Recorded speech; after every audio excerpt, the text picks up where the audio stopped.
Esse é o Parlamento Europeu. Em novembro de 2018, uma comissão desse parlamento aprovou uma diretiva de direitos autorais. Dentro dessa diretiva existe o já famoso artigo 13, que antes tarde do que nunca é tema de várias discussões na internet. Hoje a gente tenta entender melhor essa história.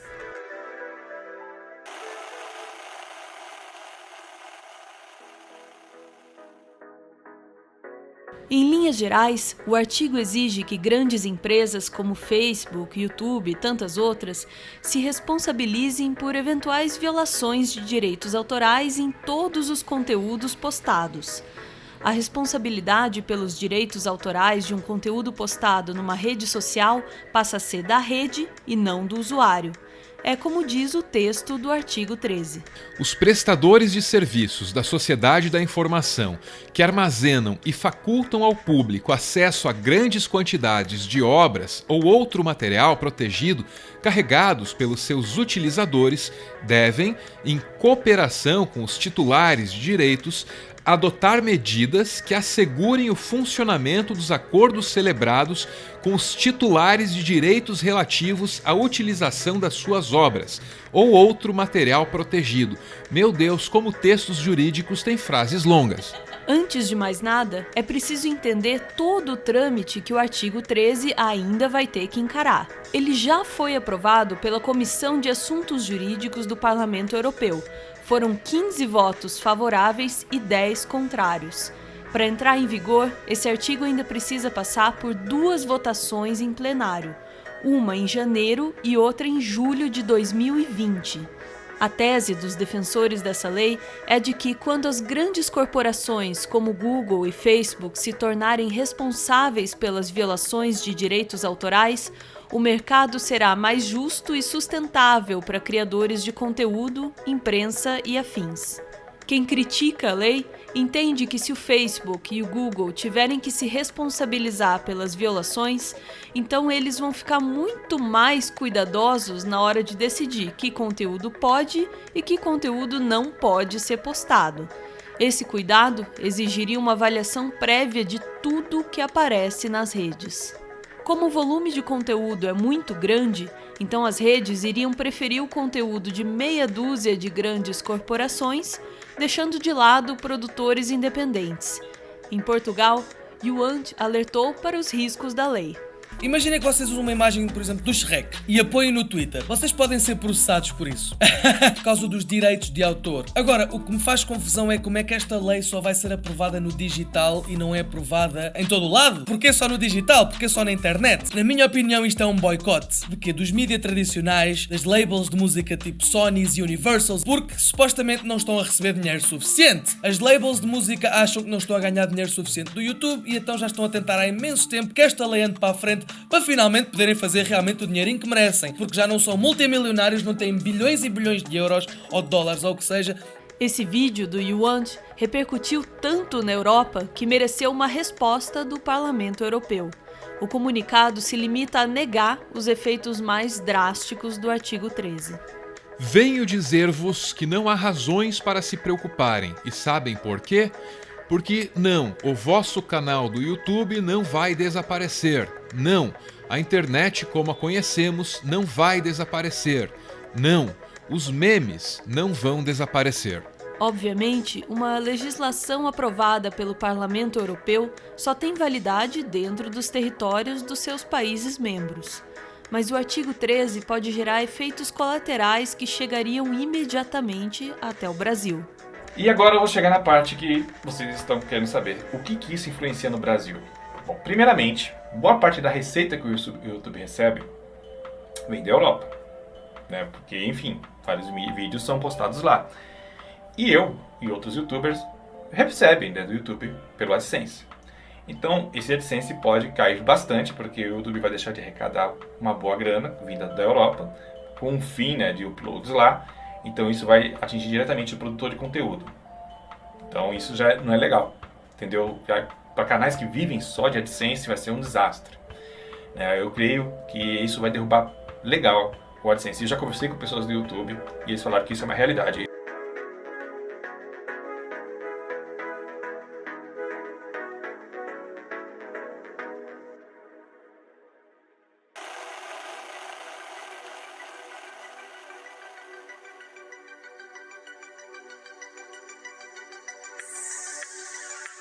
Além do artigo 13, a mesma diretiva de direitos autorais inclui outro ponto polêmico, é o artigo 11, que também passa pelos mesmos trâmites dentro do Parlamento Europeu. Esse artigo restringe a utilização de matérias de imprensa, dando maior controle a seus proprietários, como, por exemplo, postar links de matérias jornalísticas ou qualquer outro tipo de conteúdo de imprensa.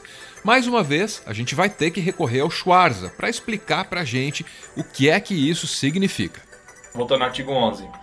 Se eu postar um vídeo e nesse vídeo ter fontes, a fonte da notícia, eu teria que pagar, ou o Google, no caso, vai ser responsabilizado a empresa, terá que pagar por aquele link que estará acompanhando aquele vídeo, aquela notícia. Ou seja, você vai postar o vídeo sem a fonte por conta desse medo de tomar um processo aí assim por diante.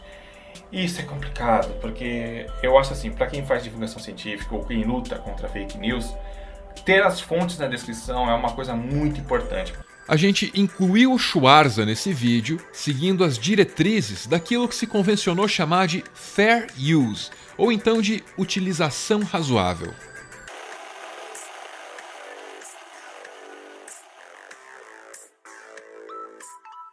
A utilização razoável é um princípio jurídico que prevê a possibilidade de se reutilizar material protegido por direitos autorais em determinadas circunstâncias sem obter autorização do proprietário dos direitos de autor. Essa é a definição do próprio YouTube. A utilização razoável é uma definição jurídica amplamente usada nos Estados Unidos e se baseia em 4 fatores. Primeiro ponto, a utilização deve ter caráter educativo ou jornalístico. O segundo ponto diz respeito à natureza da obra protegida por direitos de autor. Obras reais têm mais possibilidade de se enquadrarem no fair use. O terceiro ponto é sobre a quantidade e a substancialidade da parte utilizada. Se o meteoro apenas fosse ao Poligonautas e pegasse o vídeo do Schwarza na íntegra e subisse aqui, isso não seria um uso justo. O quarto e último ponto é sobre o potencial mercado ou valor da obra protegida por direitos de autor. Se o vídeo do Schwarza se tornasse dispensável ou perdesse o valor depois de ter alguns trechos utilizados aqui, isso não seria razoável. Felizmente, não é o caso. Infelizmente, todo o conceito do fair use é inviabilizado pela Diretriz de Direitos Autorais da União Europeia. Junto com esse conceito, também se torna inviável o formato de vídeo ensaio e os mini documentários feitos aqui nesse humilde canalzinho.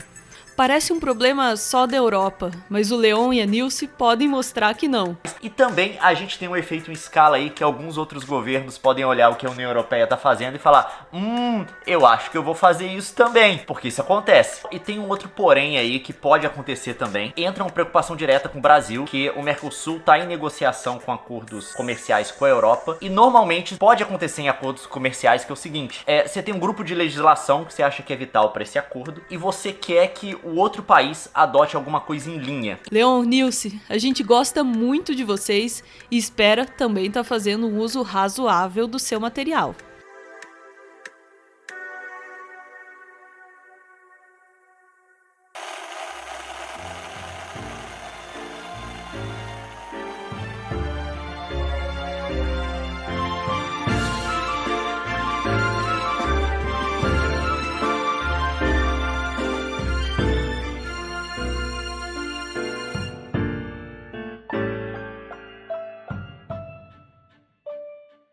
Muito obrigado por ver esse vídeo até o final. Também preciso agradecer meu amigo Bruno, que escreveu um texto excelente sobre esse assunto, pensando as partes mais sensíveis da legislação que tramita no Parlamento Europeu. Muito obrigado, Bruno. A gente espera ter feito um roteiro aí à altura da sua pesquisa.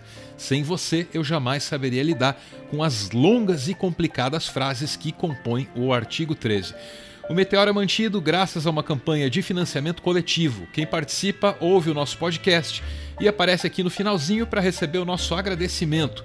Muito obrigado ao Ciro Volpe, curtindo aí a filha dele, a Marceline. Ciro, feliz aniversário! Hoje é o dia 4 de dezembro.